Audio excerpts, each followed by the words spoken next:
Yeah, so Wendy was going to change her mind at the last time. She had told me she was reading the drinking story, and then she said, oh, maybe I'll read something else. I was like, no, I'm doing my pot story! So yeah, the serendipity. Okay. I first met John Fugelsang on Facebook. It was a few years ago, and we had kind of a little thing. He didn't know about it, only I did. Do you ever suffer those when like someone doesn't like your comment or something, or they take it off? And so I thought he hated my guts. So anyway, yeah. So cut to 2 years later, I'm having a meet and greet with the CEO of My Damn Channel in New York this summer, Rob Barnett, who I adore. And we got to talking about our rock and roll days, and we got to talking about the Beatles somehow, and he ended up telling me this incredible story about he and John and George Harrison, which maybe John will treat us to before he begins to read, especially since I hope you've all been watching the documentary or have seen the documentary. Yeah. Amazing. Yeah, so anyway, maybe John will give us his story. So, and then, okay, talking about serendipity and serendipitous events.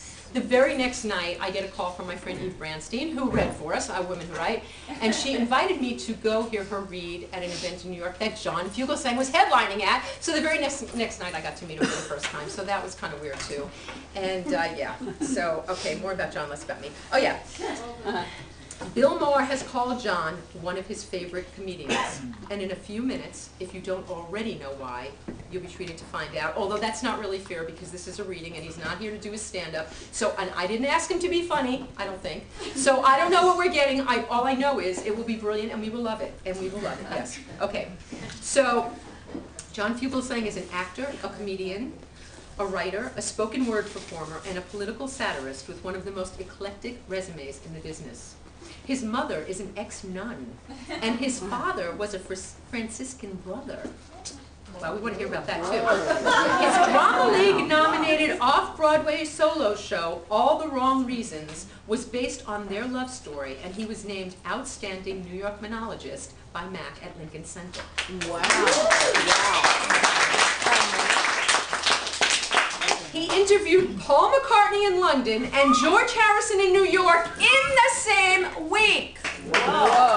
Wow. Okay, he's appeared on CSI, Providence, and the films Coyote Ugly and Somewhere in the City. Been featured on CNN, Fox News, PBS, Air America, CNBC, and is a regular on the HNL's Joy Behar Show. He even hosted America's Funniest Home Videos and Dick Cavett, before mentioned New York's Rockin' Eve. Dick Clark. Dick Clark. Didn't I say Dick Clark? Yeah. I said Dick Cavett. Yes. That's so Freudian because you're political. Anyway, he's currently performing across the country in the Stephanie Miller Sexy Liberal Comedy Tour, which Stephanie was at, you were at, right? I was there. Yes. Oh yeah, and it was fabulous, right? Freaking brilliant. Oh, yeah, I read all the tweets about it afterwards. Everyone was freaking out. Okay. It has been, oh, and he recently shot the independent feature Price Check with Parker Posey. Well, look for that. Fugelsang has the soul of an iconoclast, says the New Yorker. A rapier wit, says the Hollywood Reporter. One fine, tall drink of water, says Vicki Anderson. Ladies, welcome, John Fugelsang.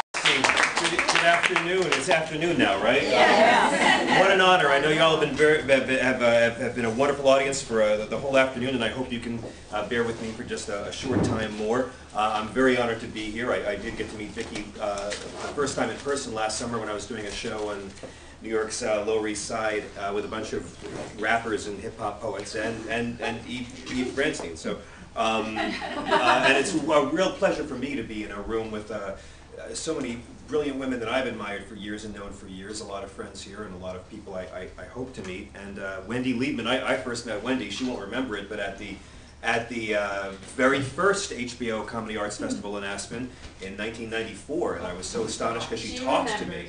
She actually talked to me, and that was a big thrill. And I'm a big fan of Gary Stockdale, great guy. And there was a beautiful, by the way, the harmonies on I've seen Bob Dylan live 52 times. I've seen Dylan live 52 times, and that was the best Blowing in the Wind I've ever heard. since you mentioned it really quickly, the George Harrison thing, I'll be really quick about it. VH1 hired me to be a funny guy, and I wound up being their classic rock guy. And so one day I was getting ready to go to London. They do a special with McCartney.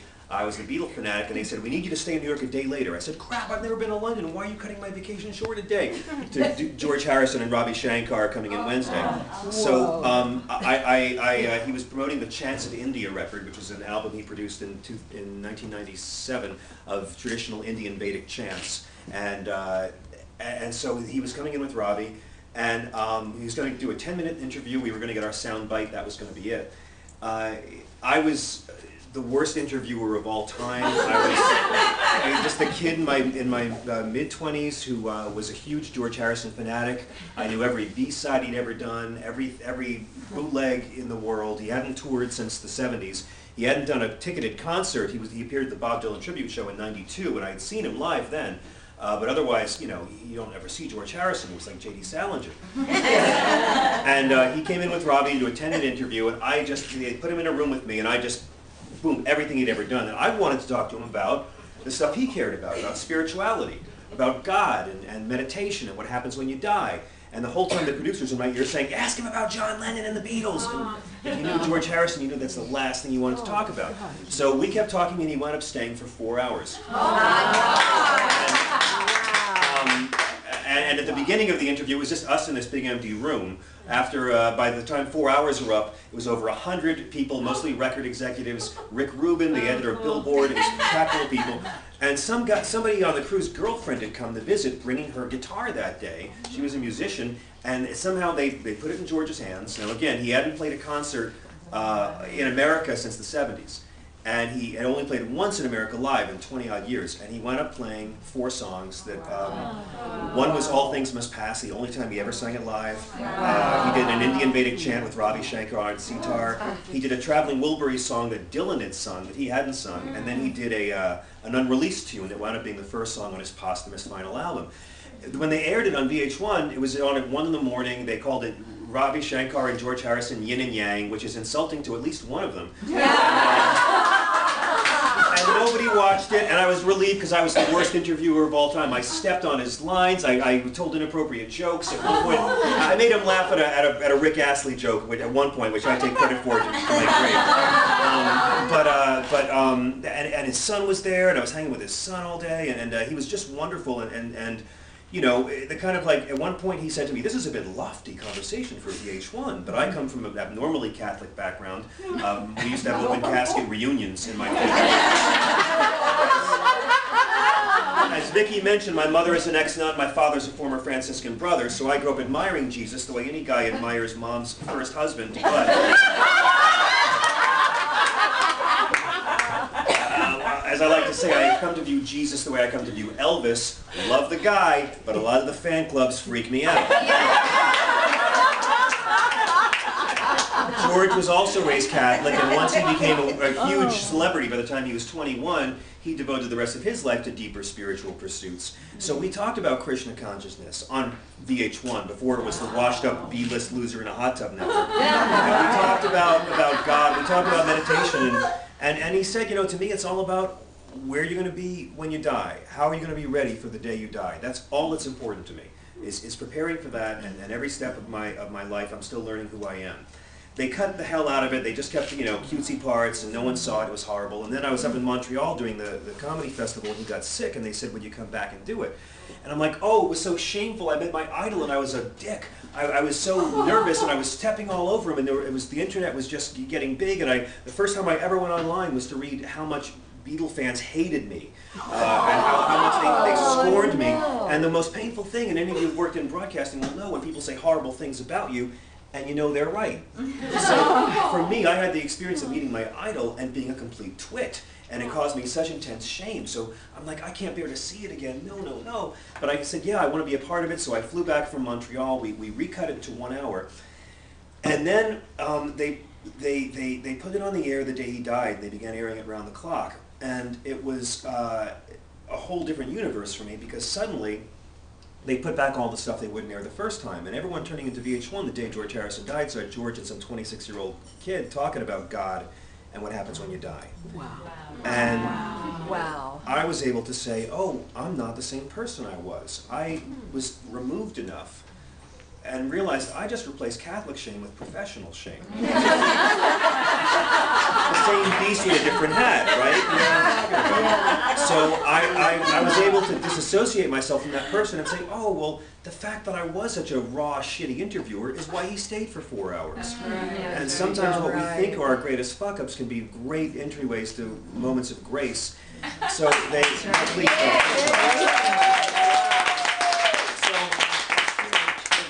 there's actually a clip of it in the Scorsese film, and I realized I'm finally in a Martin Scorsese movie. The 14-year-old footage. So that's the George Harrison story, and I just finally had a chance to watch. I've been doing this tour with Stephanie Miller and Hal Sparks, the sexy liberal comedy show. I played the role of Show. And that's sort of dominated my life. But we were at the Wadsworth this weekend, and Lily Tomlin and Rob Reiner joined us on stage for that. And we'll be bringing that tour back to LA next year. I hope you all get a chance to see it because it's pretty revelatory and funny and drenched in boxed wine. What I want to share with you today is a story I haven't told in a long time. I haven't told this story in a very long time, but this is the true story of what happened when I offered hot gay sex to a Nazi Klansman on national TV. But I fit this...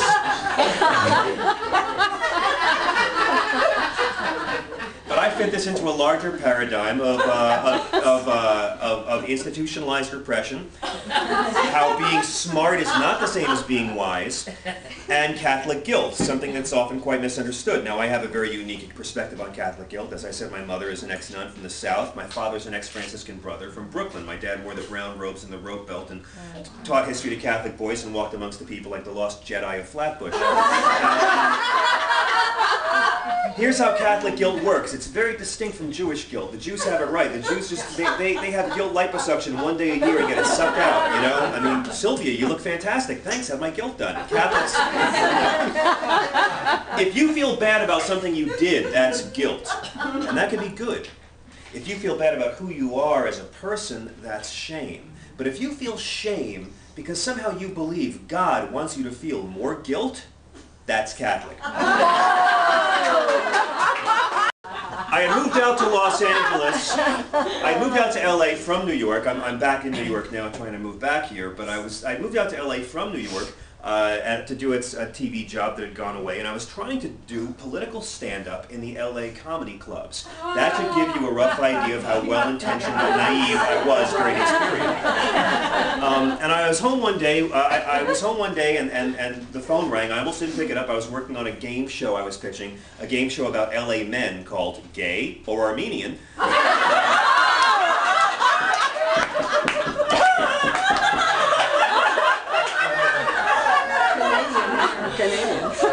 And I got a call asking me if I'd want to go on the show Politically Incorrect with Bill Maher. Now, I love the show, I had done it many times, but this time was going to be different. This time, they wanted to know if I'd be willing, because no actual celebrities were, to go on the show and talk politics and religion with David Duke.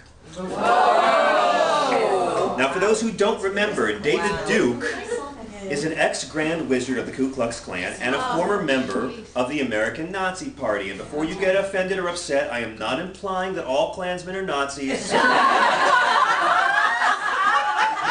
not suggesting all Nazis are Klansmen, okay? Don't send me any angry emails. They may admire each other's work, but they're separate groups. I said, are you kidding me? Yes, let me at him. I'll tear this guy apart. I'll rip this guy to ribbons on national TV. I mean, who wouldn't give up a chance to go after the most famous hater in the world? So I called my father. He was a retired history teacher, and he was living down south at the time, and I always consulted him before I did anything on TV about politics. It was a good father-son bonding ritual, since I don't exactly excel at sports. My father says to me, he says, what the hell do they want to put that jerk on the air for on ABC? Well, Dad, get this. He's resigned from the National Association for the Advancement of White People. And now he's an activist trying to restore the glory of European Americans. And he's trying to raise money to fight all the mongrel hordes destroying a once great democracy, because Whitey's tired of taking it from the man. trying to make my father laugh. I was failing. I want you to promise me one thing.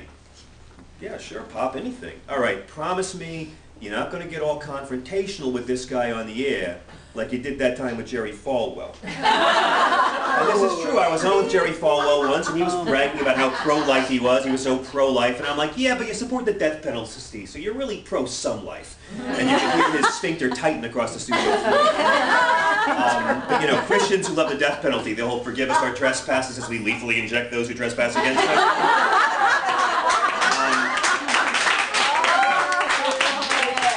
My father says, don't get into a fight with him. But Dad, this guy used to wear a swastika in public. This guy denies the Holocaust. This guy wore Klan robes. Yeah, so don't you be a hothead.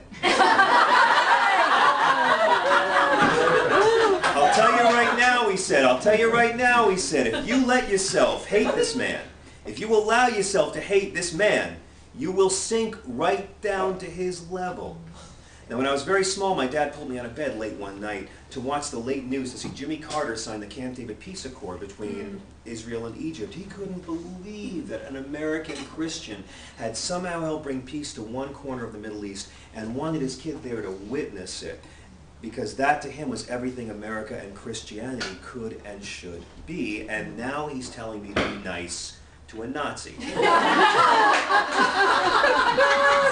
Essentially, it was like the Johnny Cash song, "Don't take your guns to town, son, leave your guns at home, Bill, don't take your guns to town."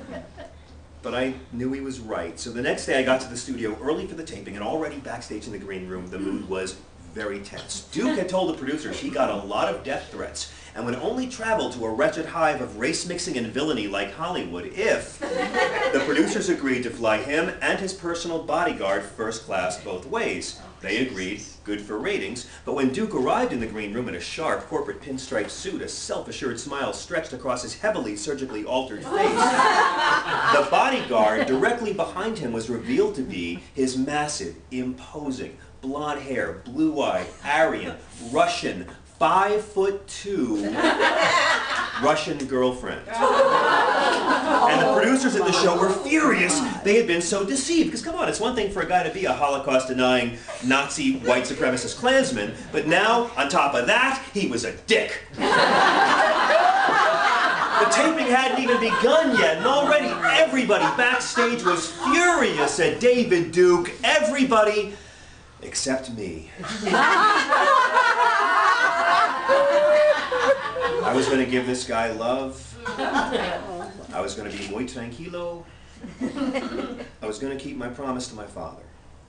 On the air, the mood was dark with a strong chance of ugly. The studio audience, mostly nice tourists from all around the country, could sense it from the first moments of the taping. Duke began the broadcast lamenting the plight of European Americans, the people he said had built this great country all on their own. Oh, yeah. And he said to Bill Maher, he said, well, I'm just like you, Bill. I'm sitting here and I'm protesting political correctness, and a lot of folks aren't too comfortable when they hear the truth. But by the time he said, white people are becoming a minority in our own country,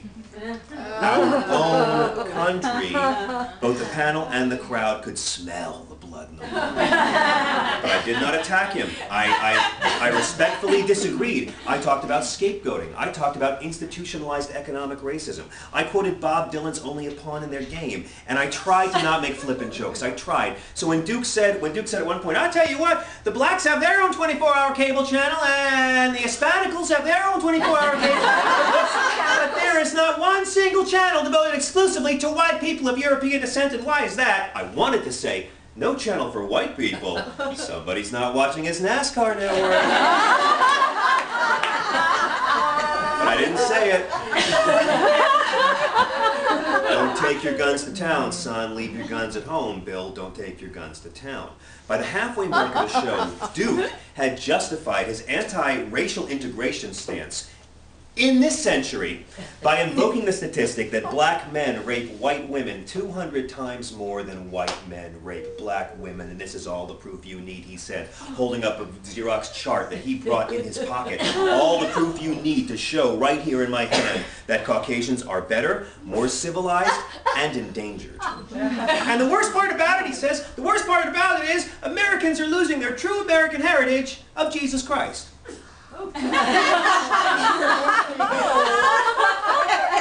At the commercial break, the lights went dim. The house warm-up comic gamely jumped on stage to try and lighten the mood. And I leaned over to Duke. This is all true, and I said to him, in the semi-darkness, you do realize this Jesus of whom you speak was a peaceful, radical, non-violent revolutionary. He hung around with lepers, hookers, and criminals. He never spoke English, wasn't an American citizen, was anti-capitalism, anti-death penalty completely, anti-public prayer. Yes, he was, motherfucker, Matthew 6:5, anti-public prayer.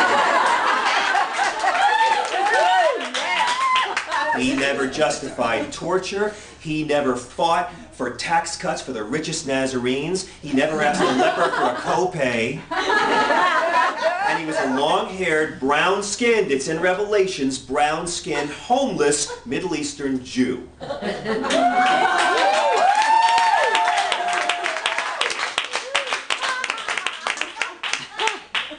Duke looked at me, bewildered, and finally replied, I'm not capitalist. That's your Nazi comeback? Spricken Sie Deutsch? What does that even... All right. So now we had gone from kind of weird to like David Lynch on tainted meth. I was starting to get angry, I was starting to get preachy, and I was starting to realize that I've been taking this guy and this show and my own morality a little too seriously. So back on the air, and I'm dropping the whole Christ thing. So when Duke explained that he was part of the Modern Reformed Clan, I said, oh yeah, Modern Reformed Clan? What does that mean? You guys use soft rope? And now it was ugly, and Duke blitzkrieged on. If y'all don't believe me, he said, if y'all don't believe me, you take a look outside when you leave the studio. There are more Mexicans on the streets of California than there are in Mexico. I shot back, dude, that's because we stole California from the Mexicans! Hang on, don't laugh at that. I want to say one thing. I want you to know I never, ever use the word dude, okay? I'm from New York, my mother raised me better, and I knew I was failing when I began a sentence with the word dude. You know what I'm talking about? I think it was Gandhi who said, the first man to use dude as a prefix is the man who's run out of ideas. I think it was Gandhi, it might have been Bono, I don't know who said that. We didn't steal California, he screamed. That is a lie, we did not steal California. Dude! 1850, President Polk sent Zachary Taylor's troops into Mexican-occupied California. They shot at us for crossing their frontera. We had the papers headline, our boys were taking fire so the public would get behind a war, and we took it because Polk wanted more slave states, and we stole it. Don't tell me, man. This is how I earned my father's love!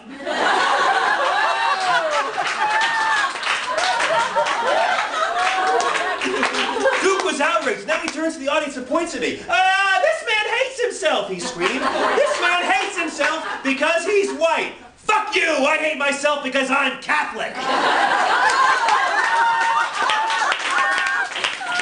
I'm 3 shades whiter than you, and I'm aight with that. So now, the show is a disaster, a cacophony of the hateable, hateful hater being openly and nakedly despised. And the audience was screaming shit at the stage, the panel was fighting, the producers were nervous, and things were on the verge of being not good TV.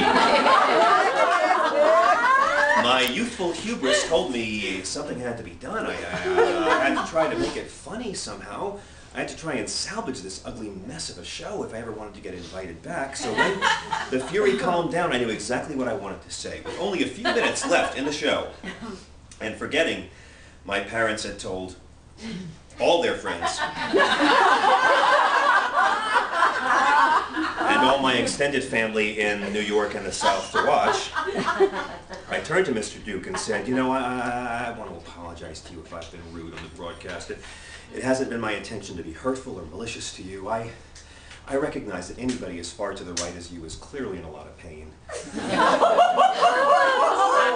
And anybody who hates gay men as much as you is obviously crying out for help, and I've become convinced sitting here that there is nothing wrong with you that hot sex with a man couldn't fix. I stood up and began taking off my jacket. And began taking off my jacket on the air, and I said, if it'll help, I'm prepared to make that sacrifice on national TV. I start undoing my belt. The audience goes apeshit. They're like a Colosseum full of Romans finally getting their money's worth out of these lazy fucking lions. I was becoming an alternative comedy god. I was becoming a political, moral rock star. I was smothering my inner altar boy, and it felt good, and it felt powerful, and it felt moral, and it felt right. And I said, come on, punk, right now, you and me. Lather up, bitch. I'll cross over to the dark side for you, Obi-Wan. Come on, right now. I'll make you bite the pillow, bitch.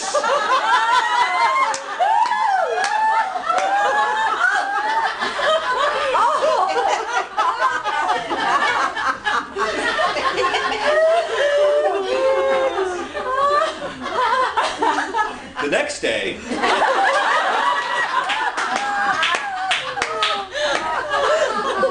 something incredible happened to me.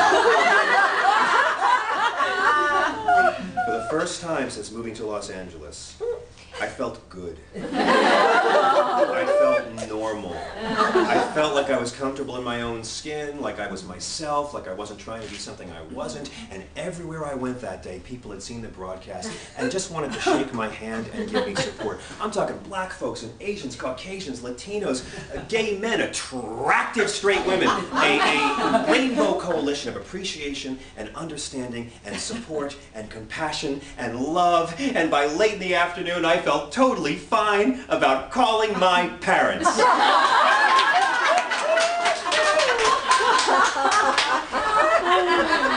Pop, you're not upset, are you? I'm not upset, just disappointed. Never a good sign when a Catholic dad talks like a Jewish mother.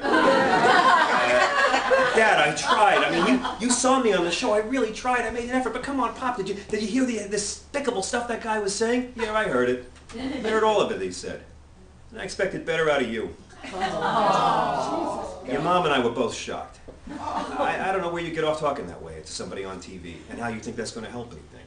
And you should know better, JJ. There's a lot of powerful gay men in your industry. You have no idea who you might have offended with that little stunt you pulled. Dad, the only gay men I offended were the gay Nazis or the gay Klansmen. Can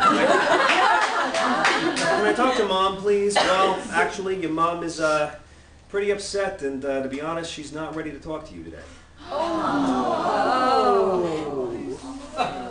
All the pride, gone. Delete, delete, shake the Etch-a-Sketch, over. All the self-esteem, all the good feelings, gone. And this had never happened in my life. When my mom was in the convent, they put her through nursing school and sent her off to Africa. My father met her when he was at Holy Family Hospital, fell madly in love, carried a torch for 10 years in secret because he couldn't tell her, and they sent her off to work with lepers and then in a hospital in the jungles of Malawi, where crocodiles would snatch babies off riverbanks while their mothers were doing laundry. Her dog was attacked by porcupines, snakes and bats came into the hotel. She did surgery. The woman didn't flip out easily. And now she's too traumatized to talk to me because of a sex joke?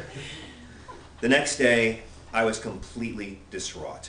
Just, as I said, all the self-esteem, all the pride, shake the Etch-a-Sketch, over, delete, delete, dead as disco. How could I be such a fool? I went on TV, they left the clergy. They broke their promise to God to have me, and this is how I thank them?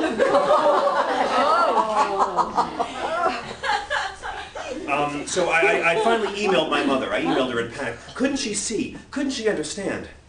As a Christian, that I was only being outrageous to this vile, despicable man to get a laugh? Send. My mother wrote back a very long letter, a very Catholic letter. The first paragraph mentioned what a difficult and painful labor I had been.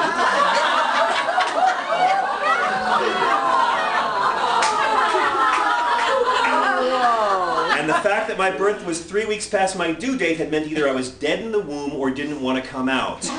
It's funny because it's true. And essentially my mother was very upset about how sexual I had been, because my parents had been very politically progressive, but growing up we never talked about sex in our house. My parents had both taken celibacy vows when they were in the clergy, so it's not just they were uncomfortable talking about sex like most parents, they had both once sworn to God they would never do it. And as the firstborn child, I figured out when I was 11 that I was living proof that they had broken their end of the pact. I looked up what a vow of celibacy was in the school library, and I realized that my parents had made a promise to God that I would never happen. Of course, at age 11, I had no way of knowing that Pope Innocent II made celibacy the law of the Catholic Church in 1139 AD, not because sex was bad, not because Christ was a bachelor, but because the church wanted money. They didn't like the popes and the priests and the bishops leaving land and wealth to their kids, so they made celibacy the law in 1139 AD, which means technically married priesthood is the conservative point of view, and that this was done not out of anti-sex, but out of a pro-greed way before Da Vinci Code. I called my mom immediately when I got her email in a panic to say, I'm sorry, I let you down, I'm sorry, I was just trying to be funny, I'm sorry, I just wanted to do something. John Joseph. Oh, no, baby, I love you. I love you so much, and I need you to know that there is nothing you could do or say that would ever change how much I love you. But I just couldn't believe I heard those words coming from you. I never imagined my child acting that way.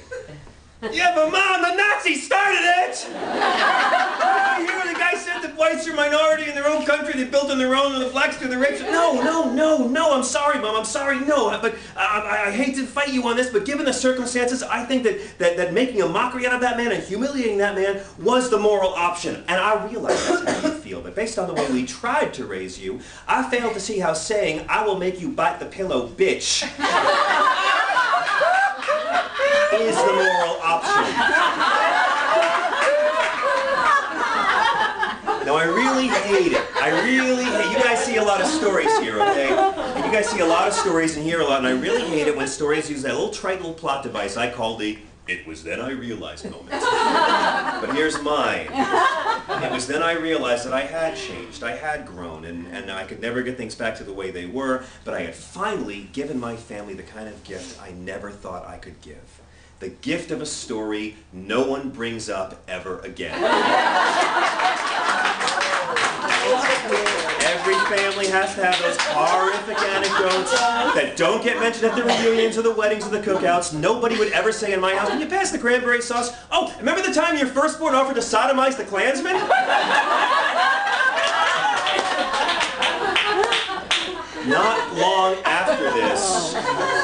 Not long after this, David Duke was convicted of felony tax fraud and felony mail fraud. Turns out he had been embezzling the money his supporters were sending him to fight the mongrel hordes and using it to finance his gambling. Suddenly his most bizarre comment made sense. He wasn't a capitalist. He was just a crook. He was sentenced to 15 months in a federal pen, and now, for the second time in my life, I found myself ethically conflicted by David Duke. On the one hand, I'm glad he's locked up. Fuck him and his hatred. On the other hand, what kind of a man would I be if I couldn't feel pity for someone like that? On the other hand, I think anybody who wants to bilk ignorant redneck racists out of their hard-earned cash should be set free and allowed to continue their fine work of ripping off the bigots. But even now to this day, as I crisscross this gorgeous mosaic, this ever-evolving, ever-devolving work in progress, this glorious experiment that remains America, every now and then, in an airport, a bus station, or a train stop, I'll look up to the sky and catch myself murmuring, you know, I just hope the warden gave David a really nice pillow.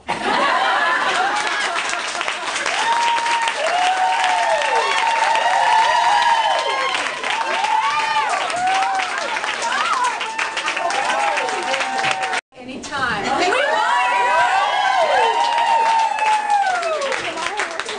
Wow. Okay, listen, it's late, but if you guys are willing to stay, let's take a break, let's go to the potty, let's have something to eat, let's give kisses and hugs, let's buy, what do? Buy CDs!